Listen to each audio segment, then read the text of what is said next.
All right, so may have you noticed I'm out today, so you have a sub. So everybody's going to be doing the same thing today. I'm going to put it all together as the two teams, but it's going to be the identical work.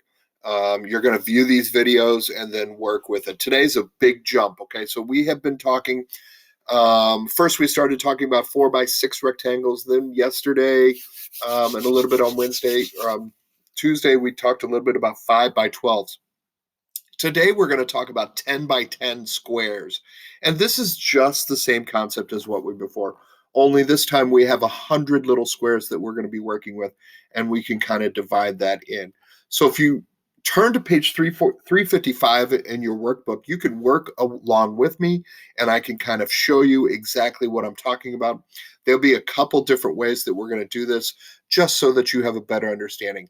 If you have any questions because I'm not here, feel free to just jot down some notes or send me an inbox or whatever you feel like. We're going to go over this again next week, but I want to make sure that we stay caught up and keep working hard. So just follow along through this. So we can kind of take a look, and it comes down to this. So we have this idea that we talk about the introduction to decimals. Okay. So when we talk about a dollar represents the whole. Okay. So we have the dollar that represents one. Okay. And there's $1. But if we think about that, oh boy, if we think about that dollar, within that dollar, there are going to be 100 pennies, right?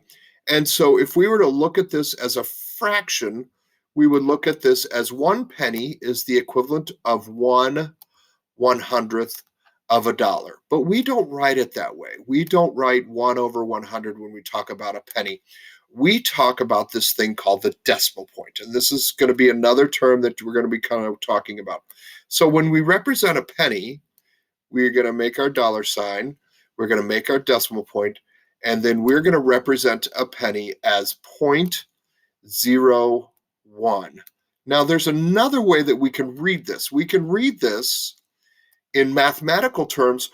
If we don't have that dollar sign and we just put down 0.01, we can read this as 1/100th. Okay, so the same thing. So it's just the same way of writing 1/100th. We can write 0.01.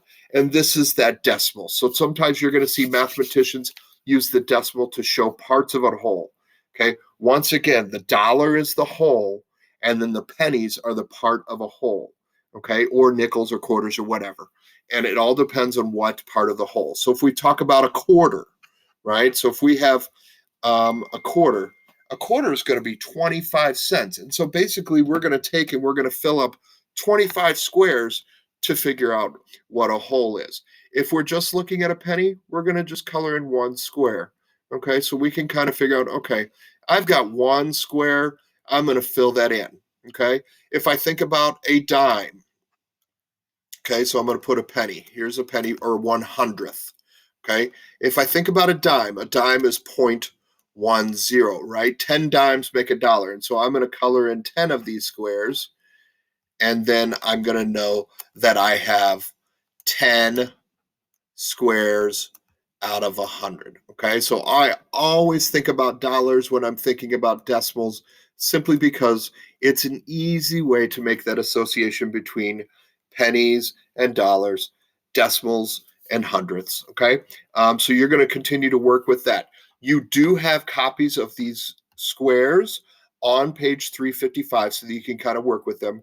And then I'm also going to load some in the whiteboard FI if you want to work with those as well. And then you kind of go to today's lesson looking at that stuff and learning about the decimals, okay? Let me make sure I'm not missing anything.